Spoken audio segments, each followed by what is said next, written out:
안녕하세요. 예바의 남영진입니다.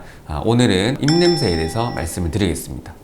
우리 마스크 쓰신다고 이제 좀 지치시죠? 코로나도 이제 끝나가는 과정인데 조금만 더 힘내시면 이제 코로나가 끝나지 않을까, 마스크도 이제 실내에서 벗을 수 있지 않을까 이렇게 생각을 합니다. 근데 마스크를 쓰다 보니까 내 입에서 뭔가 이상한 이제 냄새가 좀 나기 시작하는 걸 느끼시는 분도 아마 있을 거예요. 마스크 안 썼을 때는 뭐 잘 몰랐는데 말을 이제 하다 보면 이 마스크 속에서 내 입냄새가 이렇게 돌고 돌면서 코로 다시 들어가서 이때까지 내가 이렇게 입냄새가 났었는가 이렇게 고민을 많이 하시면서 이 입냄새를 어떻게 해야 되는지 생각을 많이 하실 겁니다.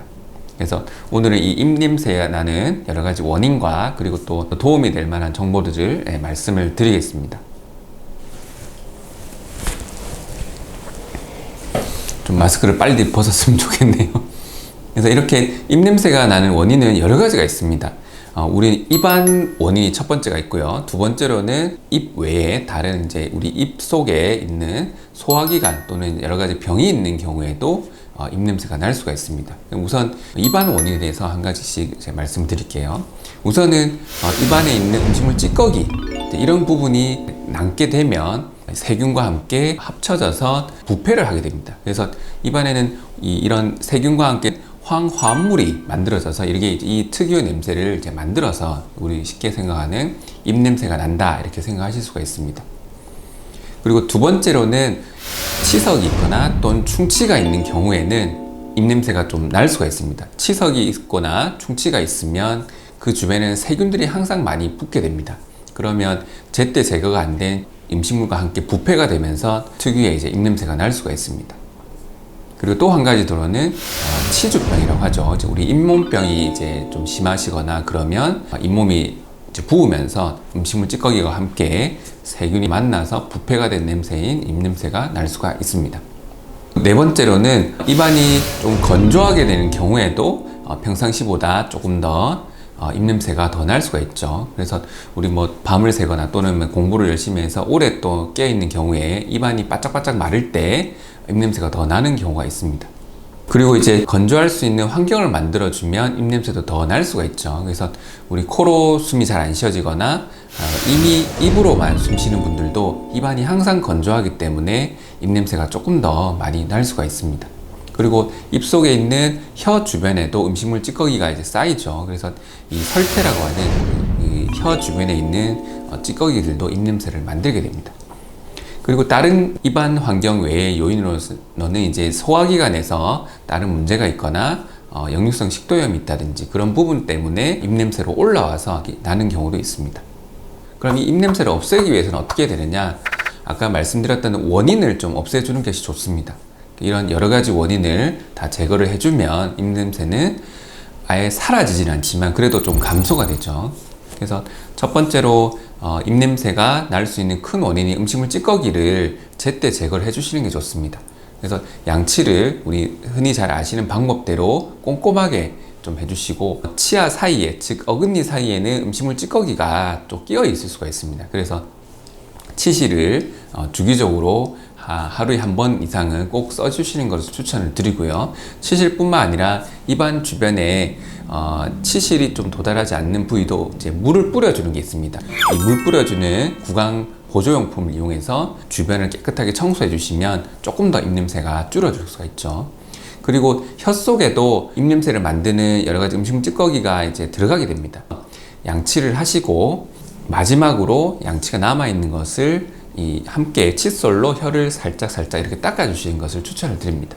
혀를 닦으실 때 또 세게 닦으시는 분이 있습니다. 세게 닦게 되면 혀에는 굉장히 많은 굴곡이 있는데 센 힘에 의해서 혀 그 부분이 손상을 받게 됩니다. 그러면 이제 조금 더 음식물이 더 이제 남을 수 있기 때문에 세게 닦는 것은 추천을 드리지 않습니다. 힘을 빼시고 살짝 아프지 않을 정도로 이렇게 살짝 횟수를 좀 늘리셔서 닦는 것을 추천을 드리고요. 그리고 전용 용품이 있습니다.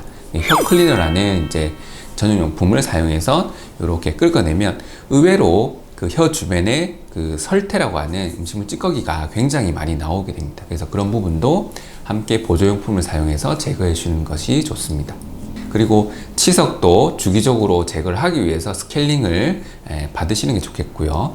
충치가 있는 경우에도 필요한 경우에는 꼭 받으시는 것을 추천드립니다.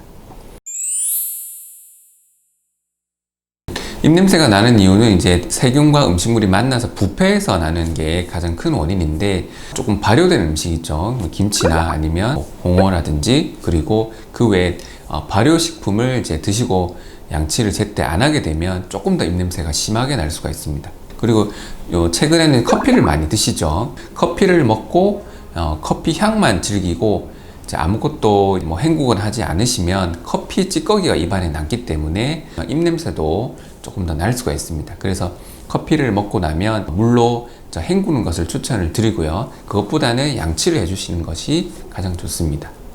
그리고 우리 몸속에 그 소화기관에서 문제가 있는 경우에도 입냄새가 날 수가 있기 때문에, 다른 거를 다 했는데도 나는 계속 입냄새가 나는 것 같다 하면 내과에 내원하셔서 그런 부분도 한번 관리를 받으시는 것을 추천을 드립니다. 우선 측정을 하는 방법은, 가장 기본적인 것은 실제로 맡아보는 것입니다. 두 번째로는 이제 측정하는 전용 기구가 있습니다. 할리메트라는 이제 전용 측정기를 이용해서 일정 이상의 냄새가 나는 경우에는 구취가 있다고 이렇게 얘기를 할 수가 있습니다.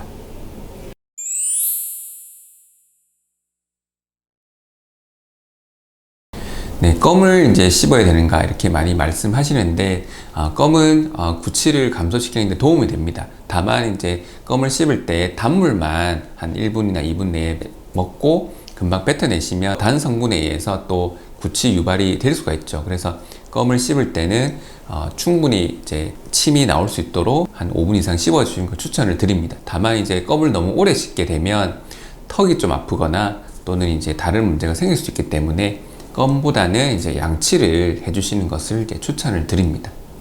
구강청결제는 양치가 힘든 경우에 이제 구강 양치액을 쓸 수가 있죠. 근데 양치는 하지 않고 구강청결제만 쓰게 되면 거기에도 문제가 있습니다. 이 구강 양치를 하게 되면 굉장히 상쾌하다 이런 느낌을 많이 느끼실 거예요. 근데 이 상쾌한 기분의 이유는 이 구강 양치 안에는 그 알코올 성분이 있습니다. 그래서 알코올이 날아가면서, 즉 휘발되면서 입안을 상쾌하게 이렇게 만들거든요. 구강 양치액을 너무 남용해서 하시게 되면 또 구강 건조가 발생이 될 수가 있습니다. 그래서 이 구강 양치액만 사용하시는 것보다는 양치를 하시고 충분히 물을 섭취하시는 것을 추천을 드립니다. 입안에 항상 건조하게 되면 조금 더 구취가 생길 수가 있습니다. 그래서 입안은 항상 촉촉하게 적시는 것을 추천을 드리고요. 물을 많이 중간중간에 드셔가지고 충분히 입안이 건조하지 않도록 촉촉하게 하는 것을 추천을 드립니다. 이 마스크를 쓰면서 알게 된 입냄새일 수도 있는데요.